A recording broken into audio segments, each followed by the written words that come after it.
विरोधी पक्षानं, जनतेनं, नागरिकांना काय करावं, कुठे जावं, काय बोलावं, काय खावं, कोणत्या भूमिका मांडाव्यात,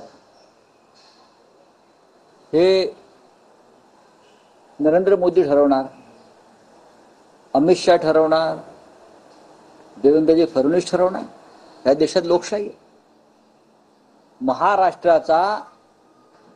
महाराष्ट्राची परिस्थिती बिहारपेक्षा गंभीर आहे. फडणवीस साहेबांनी आधी समजून घ्यावं.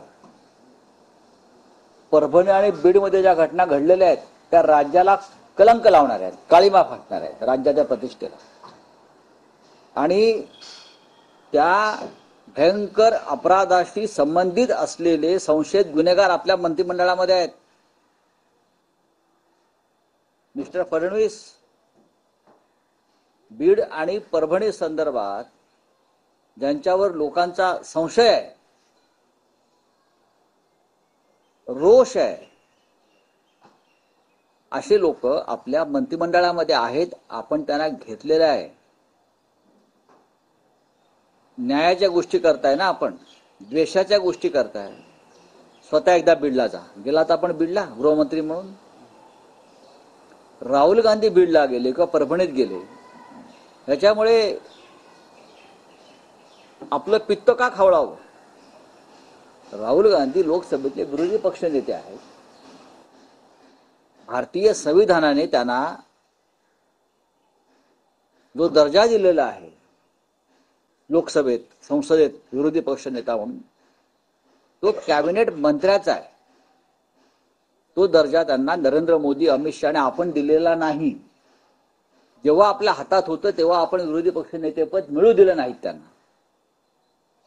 आता लोकसभेतल्या आकडेवारीनुसार प्रचंड अशा आपलं बहुमत नाही, हे आधी मान्य करा. मोदींना बहुमत नाहीये, मोदी कुबड्यांवर आहेत. आणि राहुल गांधी परभणीत आले. आपण जायला पाहिजे होतं गृहमंत्री किंवा मुख्यमंत्री म्हणून. आपण गेलात का? आपल्याला भीती वाटते, जाण्याची भीती वाटते. गेलात तरी बहुतेक सैन्य घेऊन जाल आपण. राहुल गांधीवर टीका करतात, द्वेष पसरवतात.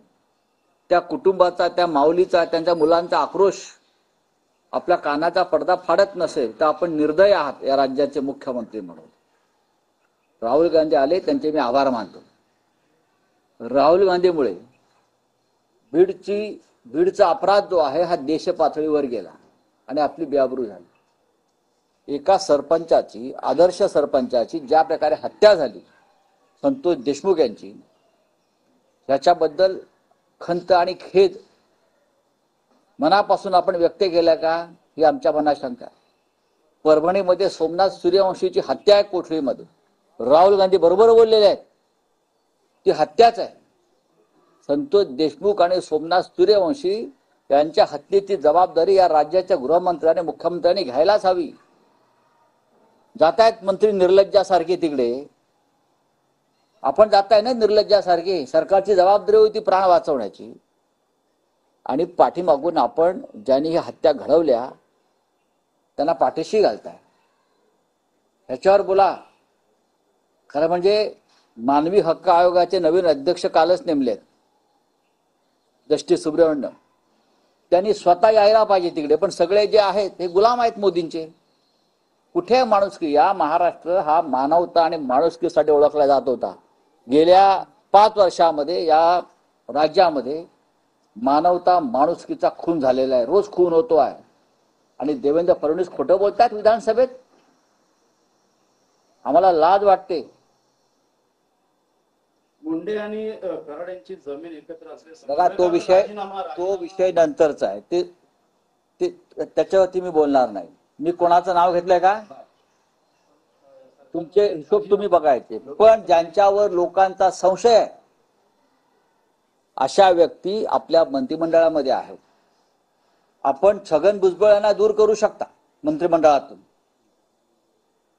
पण एका खुनाचा, कटकारस्थानाचा संशय ज्यांच्यावरती आहे अशा व्यक्तीला आपण मंत्रिमंडळापासून दूर ठेवत नाही. कारण तुमचं जातीचं राजकारण आहे. तुम्ही एक समाज वापरून घेताय. छगन भुजबळ यांना तुम्ही दूर ठेवतात. काही आमदारांचा म्हणे विरोध आहे, पण इथे जनतेचा विरोध आहे.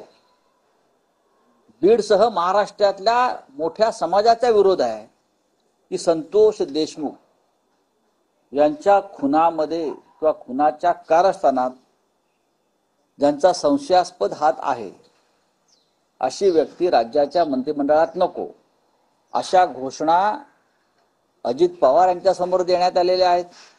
लोकांचा दबाव आहे. जेव्हा जेव्हा मंत्री तिथे गेले, मंत्री जाऊन तिकडे भाषण करतायत बीडला. आरोपींना पकडा ना, खऱ्या आरोपींना पकडून दाखवायची हिंमत आहे का देवेंद्रजी मध्ये? आम्हाला पकडा तुम्ही खोटे आरोप टाकून, विरोधकांना पकडाल, विरोधकांवर खोटे गुन्हे दाखल करा. पण जे खरे गुन्हे घडले आहेत, खून, हत्या, बलात्कार, बीड आणि परभणीची जी अवस्था केलेली आहे तुमच्या गुंडांनी, तुमच्या समर्थक गुंडांनी, त्या संदर्भात आपण बोललात तर बरं होईल. राहुल गांधी आले महाराष्ट्रामध्ये, ते बीडमध्ये गेले.